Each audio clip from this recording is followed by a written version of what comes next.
Usapang donasyon tayo mga kamoto. Nitong katapusan ng October naganap ang di malilimutang pagbaha dulot ng bagyong Christine na umabot mahigit 1 linggo sa probinsya ng Bicol, partikular sa Naga City at kalapit na bayan tulad ng Milaor, Gainza, San Fernando at marami pang iba. 1, 2, 3, come on! Come on, come on. Come on, come on.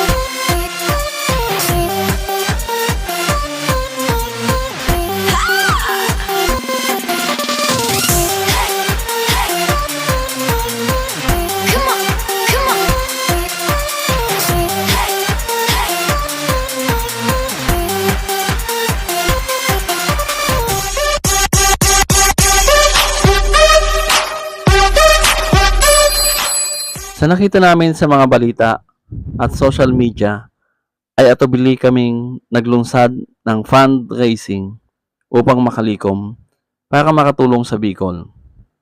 Hindi man naging madali ang fundraising ay may nagbibigay din ng pakunti-kunti.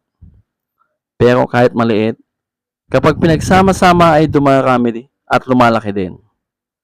Dahil tulad ng iba, meron din kaming pamilya na inabot na matinding pagbaha. Sa mahigit 2 linggo na fundraising campaign, ay nakaipon kami na pang relief goods na pang donate. Konti lang po ito kumpara sa mga tumutulong doon.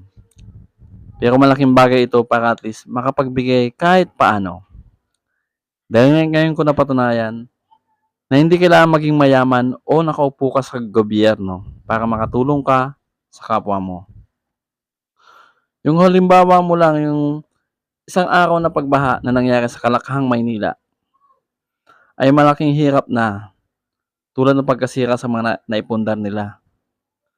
Paano pa kaya ang mahigit 1 linggo ang nangyaring pagbaha sa Bicol? Na ang mga tao ay tanging dinadaing ay makainom at makakain kahit isang beses lang para madugtungan ang buhay. Huwag po tayong mahiyang tumulong sa mga ganitong pagkakataon. At magpasalamat na rin tayo dahil wala po tayo sa ganitong sitwasyon.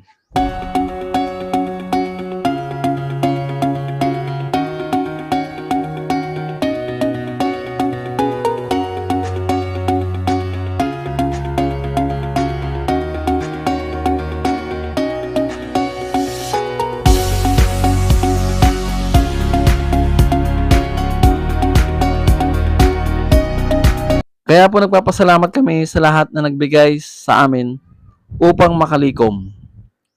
Pero hindi ko na po iisa-isahin dahil alam ko, di man ngayon, meron na darating na biyaya in return sa inyo.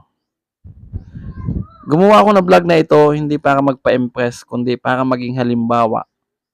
Sa mga ganitong pagkakataon, tumulong po tayo sa abot ng ating mga kaya.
Hanggang dito na lang po, naway maging maayos na.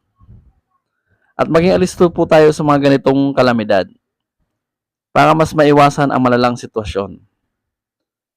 Maraming salamat po and God bless to all.